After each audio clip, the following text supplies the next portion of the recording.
The pillow industry does not want you to see this video. Your unfluffed pillows can be fluffed to perfection with these simple techniques. Hi, my name is Austin Killingsworth. I'm a professional pillow fluffer, and as a professional, I have seen it all. And in this video, I'm going to show you exactly how to fluff any pillow effortlessly. These techniques work on all types of pillows in all climates and regardless of experience level. If you're tired of unfluffed, flat pillows that don't give proper cervical support, here's how to fix it. Alright, now we're going to start fluffing this standard mat type pillow for a client.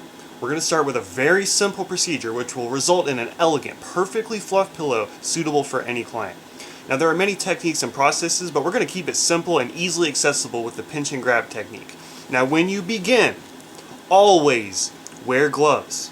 Always wear gloves. You do not know where that pillow has been. It's probably been exposed to biohazards over time, has not been sanitized, it has allergens, and a whole host of nasties you do not even want to know about. Since fluffing cannot be done after sanitizing with the pinch and grab, we recommend gloves for your safety. Now with the pinch and grab technique, which we call the good old P&G, you're going to want to start with a standard one-hand grip. Let me get my gloves on. Standard one-hand grip. Such as so. And with your non-dominant hand, you're going to want to start splaying the pillow's outer casing to get access to the stuffing, like so.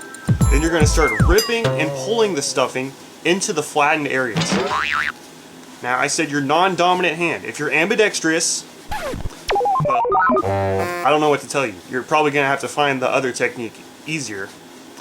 But like the name suggests, we're just pinching and grabbing at the stuffing, redistributing it throughout the pillow body until the stuffing is evenly distributed throughout the pillow.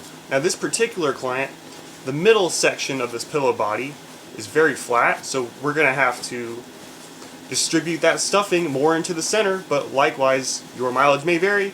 Your pillow situation is going to be different. Every pillow, every flattened pillow that needs fluffing is completely unique and requires its own troubleshooting situation. So likewise, if you need help with that, professional assistance is available at all times. Now, the pillow may get lumpy at first. That's normal. We get calls about this all the time, but it's a simple fix. All you have to do is continue to break up the stuffing, and those clumps will automatically dissipate. If you're seeing clumps, it's likely you have not been breaking it up enough. Just be patient, don't be alarmed, and continue with the procedure, and you will get results.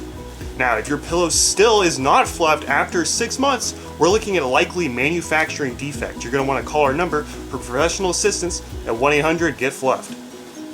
And once the stuffing is distributed evenly to taste, the pillow is now fluffed and ready for use. Don't forget to dispose of your gloves, sanitize your area and your hands thoroughly, and for best results, just make sure to baptize it with your favorite sauce. All right, here we have another standard mat. Now moving on to the second most commonly used fluffing technique, the beat the shit out of it technique.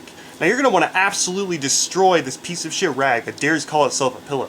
But you're going to want to be careful. This technique can easily go sideways if you are not experienced, and you may accidentally concentrate the stuffing and anti-fluff it, which is not only undesirable, but even criminal in some jurisdictions. Check your local laws. This is not to be taken as legal advice. This is why we do not recommend this technique to beginners, as it has a high likelihood of worsening the problem and escalating the situation. You're going to want to beat the pillow into submission, show that piece of shit who's boss, and use it as an ego boost to feel better about yourself, and remind yourself that you really are a badass, which is why you get off on harassing the innocent, because you're a loser with no life, providing no value to society. But don't worry, you won't get far. You'll get away with it most of the time, until you don't, and then if you're lucky, you'll have to learn how to walk again. Then we guarantee you'll be real nice after that. Definitely don't give in to the constant harassment you receive on a daily basis, setting you up to fail for a lose-lose situation, which worsens your mental health and crisis, and society does absolutely nothing to help with other than enable abusers via malignant tolerance and tell you you're the bigger person for absorbing the vitriol of losers. Definitely don't stand up for yourself, because you're going to feel bad if you do, just like you're going to feel bad if you don't. Definitely give in to the abuse intentionally done to try and trigger reactive abuse from you, so they can then use it against you and play victim to fuck you over even more, because these literally get off on it and don't want to find anything of value to do. We definitely should not mock and ridicule like we used to, because freedom of speech means you have the right to abuse your freedoms and spread contagious mental illnesses throughout the population beyond the point where decent people don't want to leave their houses anymore. No one goes outside anymore, so everyone's lives deteriorate because we were made to be antisocial and live alone in boxes. And tolerating abusive assholes is more important than our collective fucking sanity. Which then signals to every decent person to get the fuck out of there. And suddenly, there's broken glass on the streets where kids play, along with copious amounts of legal drugs freely accessible, so the kids can get in on the fun too.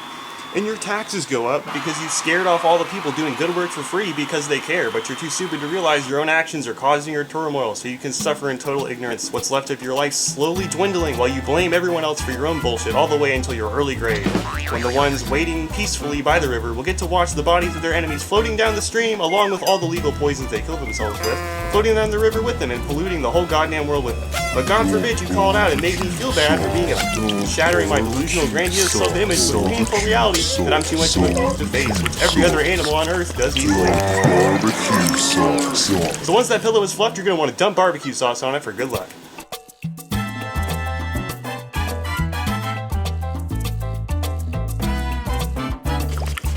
Dump barbecue sauce on.